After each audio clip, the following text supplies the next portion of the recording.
Hey there, it's been a while. It's a beautiful day outside, so I thought I'd actually sit down to say something that's been in the back of my mind for a long time. First of all, thank you to everyone who actually watches my videos because, I hope that they helped somebody, but man, looking back at them, they are cringy. Ooh, they are cringy. I am not a funny person, and I was trying too hard to be a funny person, and I'm just not. So I gave up on that. Probably not going to do any more of those videos, though, if somebody actually thinks it would help them and they want me to, maybe.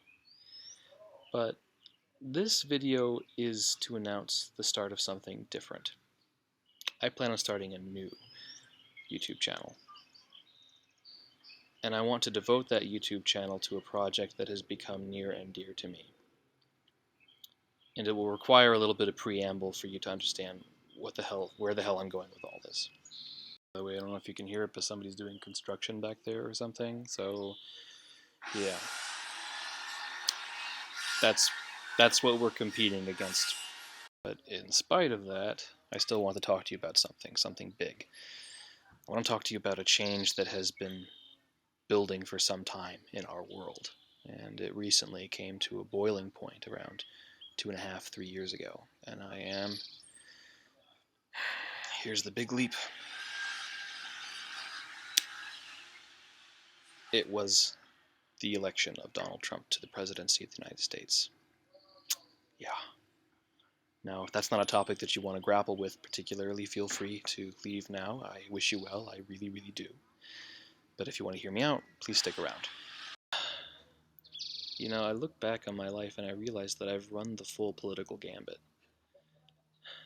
I was raised conservative, evangelical, fundamentalist, and you couldn't be a good conservative, evangelical Christian if you didn't vote Republican. So I grew up with that, and then I went to do my undergrad. I sort of, broadened my horizons a bit, and I started leaning left, and I realized, oh, I'm a Democrat, I'm a liberal. And then Donald Trump came around, and that liberalness kind of stuck with me for a while. But after a while, particularly with this whole Russiagate Mueller investigation thing, I realized that that's not actually the problem. Trump himself, while he's just a horrible shit stain of a human being, he is a symptom. He's not the disease. He's a product of a certain ideology that is blanketing the world around us. And I've spent the better part of my life studying philosophy and theology and all these different strains of ideas, these streams that converge in the present to give us the ideas that we've inherited today. But I realize now that I had privileged the philosophical and the spiritual and the theological to the detriment of the economic and the political. Because a lot of the ideas that we've inherited today that shape our reality are political and economic. And I realized that Donald Trump,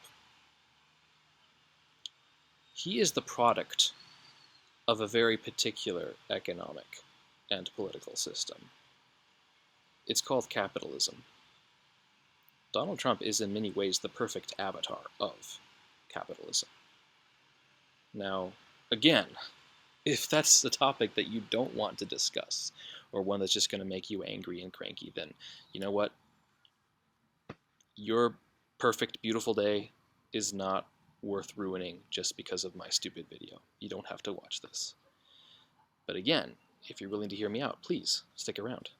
Part of what made me come to see capitalism in such an antagonistic light was not just the Trump presidency so far, but also the fact that I have always, for my entire working career, worked minimum wage jobs. You have to support yourself as a student, and more often than not, that means flipping burgers, or delivering pizzas, or cleaning up as a janitor, and I've done all of that. And I used to feel very ashamed about that. I'm 30, I should have a career by now, but no, here I am, working for minimum wage.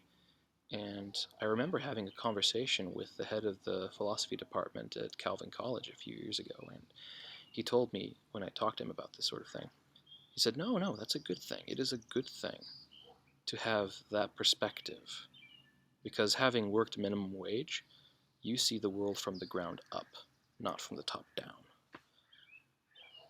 You see the world in a way that, brings you closer to your fellow workers, that gives you a sense of solidarity with them. You don't see the world the way, mid-management or a CEO or a shareholder does, which is to look at all the workers as though they're just expendable cogs in a machine that can be replaced by any number of other expendable cogs that can be bought on the market. And I realized that, yeah, actually, working in a minimum wage job has given me a more humanizing view of the average person than I would have if I had, gone up in the world somewhere. And I'm actually very thankful for that. Now that I think about it, I am thankful that I have a sense of solidarity with my fellow workers. And that made me further realize, when I eventually started reading people like Marx and Kropotkin and all these leftist authors, it made me realize that yes, actually, one of the fundamental divides in our world today is the distinction of class. Working class and the non-working class, the ruling class, the elite class, the class that benefits from the labor of people like me. And the more that I read about those critiques of capitalism, the more it all began to make sense. And of course, the discourse surrounding leftism and Marxism is predominantly political and economic, and as it should be. But I realized something. When I started watching all these left tube personalities, I realized that they talk a lot about how various things are appropriated from the working class.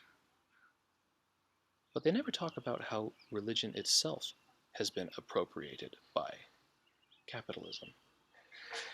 How spirituality is something that used to belong to us for the sake of affirming our dignity, making us live fuller, more flourishing lives.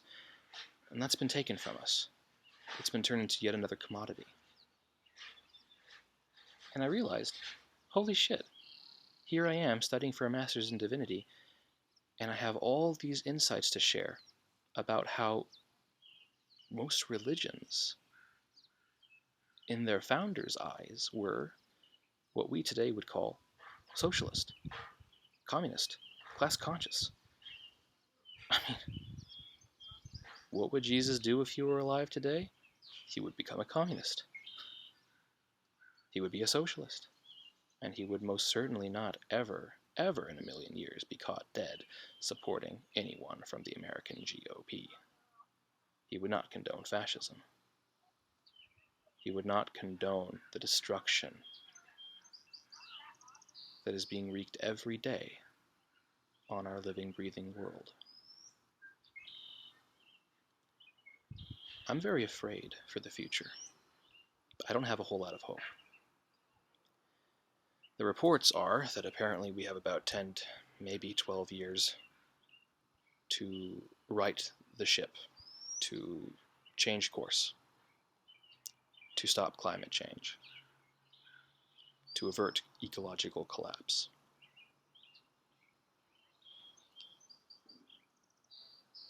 Have you ever seen The Road? It's a very grim movie, based off of a book. I haven't read the book, but I did see the movie. It scared the shit out of me. It gave me nightmares.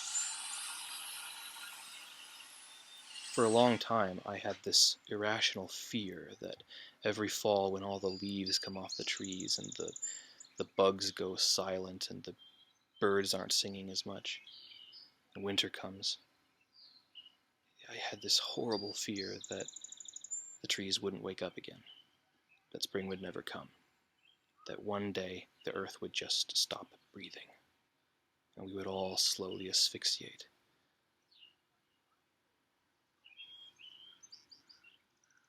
That kind of stuff, the kind of stuff that you see at the very beginning of Blade Runner 2049, or the stuff that's projected to happen in movies like Interstellar, that shit scares me.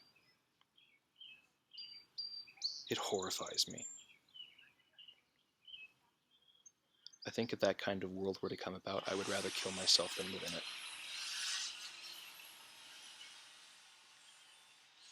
And so I have devoted the rest of my life to fighting it, with everything that I have. And what I have is a lot of know-how about philosophy, theology, and spirituality. I believe that I have something to contribute to the cause. I don't expect anyone to take me seriously. I'm not here for the views. In some ways, I'm just here because I feel like I have to do something, and there's very little else that I can do in my life right now. But I'm making this new channel in the hope that there is still time for me to help. If you would like to hear more about what I have in mind, check out the new channel. I hope to see you there, comrade.